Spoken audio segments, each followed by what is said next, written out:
Une fois de plus, bonjour.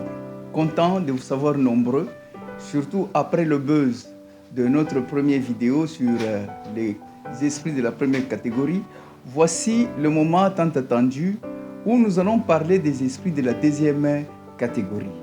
Les esprits de la deuxième catégorie, nous revenons rapidement sur notre texte qui nous a mis la puce à l'oreille. C'est Matthieu 17, du verset 14 au verset 21, et nous allons lire uniquement le verset 21. Mais cette sorte de démon ne sort que par la prière et par le jeûne. En effet, ça, ce sont les paroles de notre Seigneur lui-même. Le Seigneur est parmi les rares personnes à avoir fait 40 jours et 40 nuits de prière. Il connaît qu'est-ce qu'il a réellement rencontré. Il est en train de faire sortir les paroles, c'est après sa transfiguration. Il est en train de dire une vérité qui dépasse toute intelligence. C'est facile de dire que j'ai des démons, c'est facile de dire que je suis combattu, mais ton combat se situe dans quelle catégorie? Tu fais face à quelle catégorie? En effet, jusqu'à ce jour, nous avons des chrétiens qui sont incapables de jeûner. Nous avons des chrétiens, lorsqu'on organise des jeûnes, ils fuient. Lorsqu'il y a des veillées, ils s'éloignent. La prière pour eux, c'est la prière des dimanches.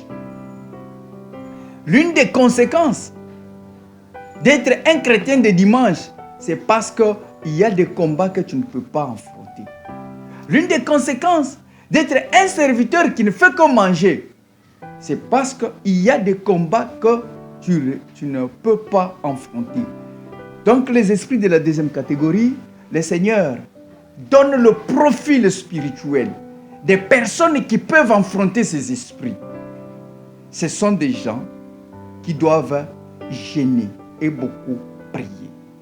Ce n'est pas une affaire de n'importe qui. La spécialité spirituelle commence à se dégager. Si, à la première catégorie, nous avons dit que n'importe qui pouvait chasser, à l'aide de quelque chose de sacré, ici, ce n'est plus le cas. Ce n'est plus le cas, la situation a beaucoup changé. Les disciples qui ont échoué de chasser cet esprit, ce sont des gens qui ont été autorisés par le Seigneur de chasser les démons.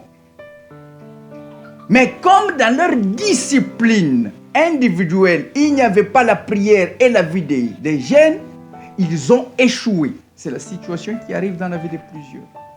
Où que tu sois, qui que tu sois, si tu n'aimes pas la vie de prière, comme la Bible dit, prier sans cesse, et que tu n'aimes pas le jeûne, effectivement, tu es déjà à côté.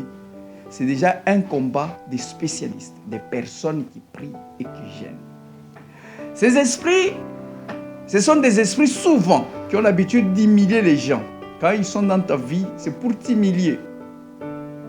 Ils vont te jeter pendant que tu espères être un humain solide, remarquable.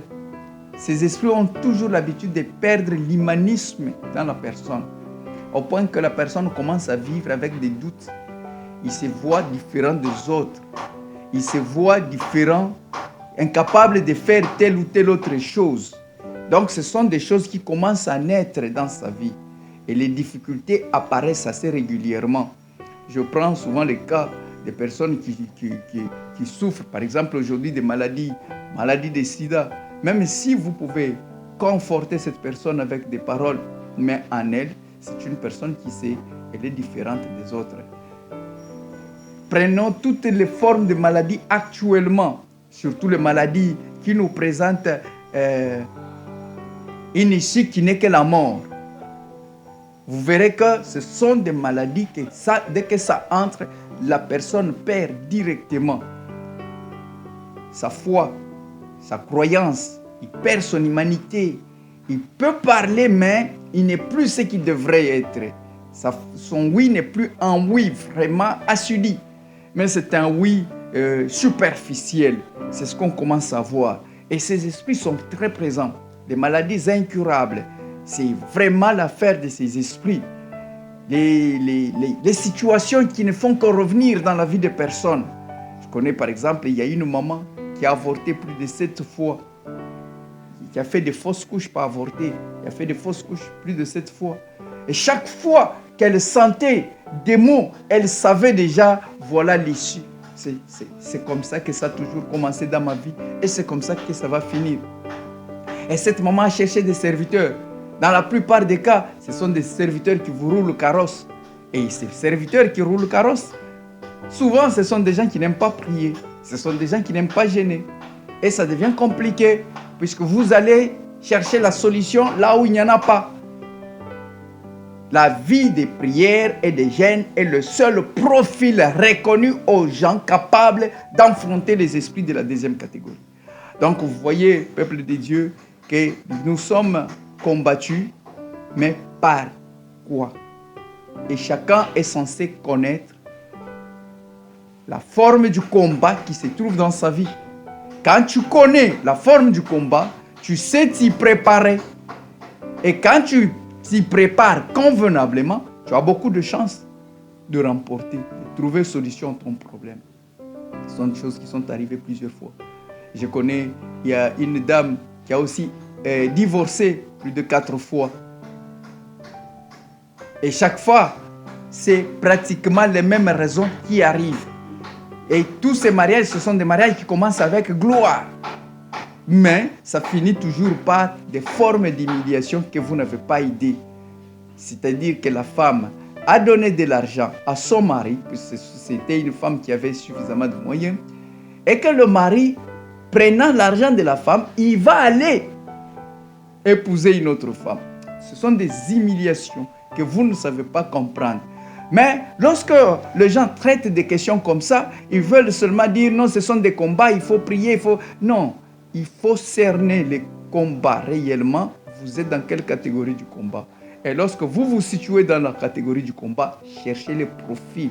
Soit vous-même, vous vous profilez à cette catégorie pour bien vous battre, ou vous cherchez un serviteur qui a le profil pour vous battre. Et à ce moment-là, vous arriverez à trouver une solution à votre problème. Dans le cas contraire, c'est un travail pour rien. Dans le cas contraire, c'est une souffrance. Et ça arrive dans la vie de plusieurs personnes. Regardez le cas de cet enfant lunatique. Certainement, c'était un enfant, mais qui n'était plus autorisé de faire tous les jeux des enfants. Pourquoi? Parce que l'esprit qui était en lui, il était mioué. Et l'esprit qui était mioué l'envoyait deux fois dans l'eau, deux fois dans le feu, et pensait s'il joue avec d'autres enfants, qui peut penser qu'il est attaqué par un démon? Personne. Voilà un peu. Et que dire de ses parents? Un parent qui a mis au monde un enfant, mais que l'enfant qui ne répond pas aux normes des enfants. C'est vraiment déshumanisant. Ça touche toute la famille quand cet esprit est entré dans ta vie. C'est ce que je vous ai dit, par exemple, lorsqu'il y a une maladie forte dans ta vie. Je ne stigmatise pas, mais je cite quand même, par exemple, le sida. C'est toute la famille qui est touchée. Lorsque vous avez quelqu'un qui est touché d'une autre manière ou par une maladie, donc ce sont des choses qui se répercutent sur toute la famille. Plusieurs personnes de la famille sont touchées. Et pour y arriver, il faut une vie de prière. Prier sans cesse. Gêner. Beaucoup gêner pour y arriver. Ce n'est pas un démon que tu peux suivre seulement parce que Dieu t'a révélé en disant que je t'ai donné le pouvoir de chasser les démons. Non. Les disciples qui ont échoué avaient reçu le pouvoir, l'autorité par Jésus-Christ de chasser les démons. Mais devant ces démons-là, ils n'ont pas pu faire quelque chose. Pourquoi? Parce que dans leur discipline individuelle, il n'y avait pas la vie de prière, il n'y avait pas la vie de jeûne. Que Dieu nous bénisse. Alors ordonne-moi de faire ta volonté pour ne pas tomber dans le piège du diable. Près de toi je veux